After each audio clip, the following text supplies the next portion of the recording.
Bro, hindi ka pa rin ba tumitigil sa pag-scatter? Talaga bang may magandang naidudulot ang pagsusugal? Sabi ng iba, nakakapagbigay daw ng kasiyahan sa kanila. Well, tanungin natin ang Biblia dahil sinasabi nga ang Bible ay ang basic instruction before leaving earth.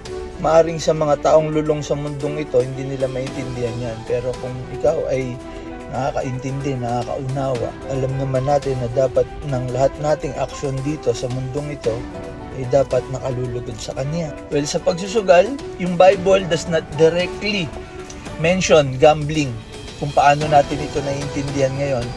Pero nagpo-provide ang Bible ng wisdom about stewardship at yung pursuit of happiness, yung paghahangad, paghahanap ng kasiyahan sa mundong ito. Dapat nating maunawaan yung mga principles to consider sa pamagitan ng Christian perspective. Una, yung stewardship of resources. Lahat ng bagay na meron tayo dito sa mundo, hindi iyo yan. Yan ay sa Panginoon at pinapa-steward lang sa'yo.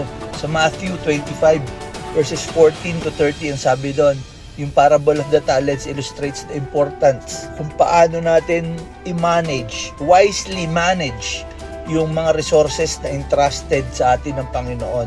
Kapag dyan sa pamagitan ng pagsusugal mo ay magkaroon ka ng financial loss, yung pinagkatiwala sa iyo ng Panginoon na hindi align sa kanyang intensyon at kalooban, hindi ka nakakalugod sa Panginoon. Pagmamahal sa pera, love of money, sa 1 Timothy 6 verse 10. Sabi doon, for the love of money is a root of all kinds of evil, for which some have strayed from the faith in their greediness and pierced themselves through with many sorrows.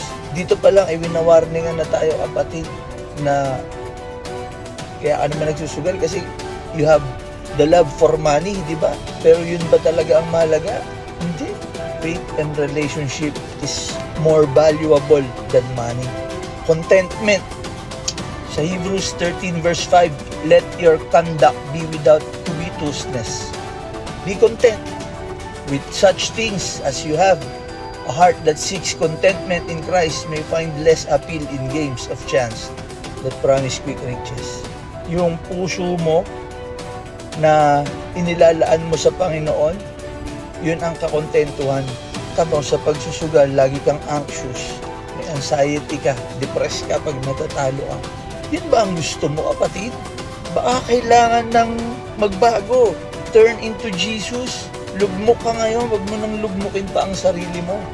Tigilan na yan, kapatid, kung gusto mo ng kapayapaan. Ang kapayapaan ay makakamit mo sa pagsusumiksik sa presensya ng Panginoon. Pang-apat, yung impact nito sa relasyon mo.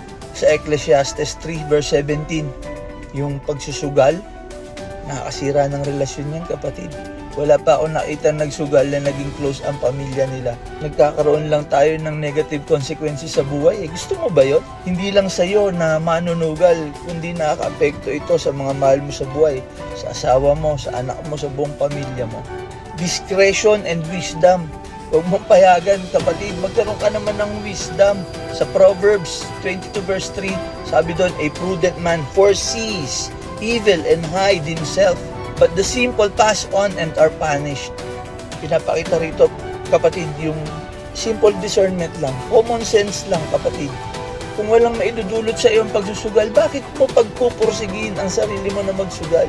Ayaw mo ba ng maligaya at mapayapang buhay?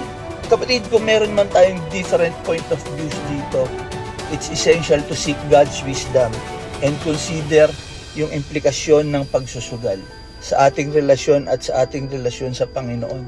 Always lead with heart inclined toward love and responsibility. Kapatid, niyayaya kita, turn into Jesus. Tigil mo na ang pagsusugal.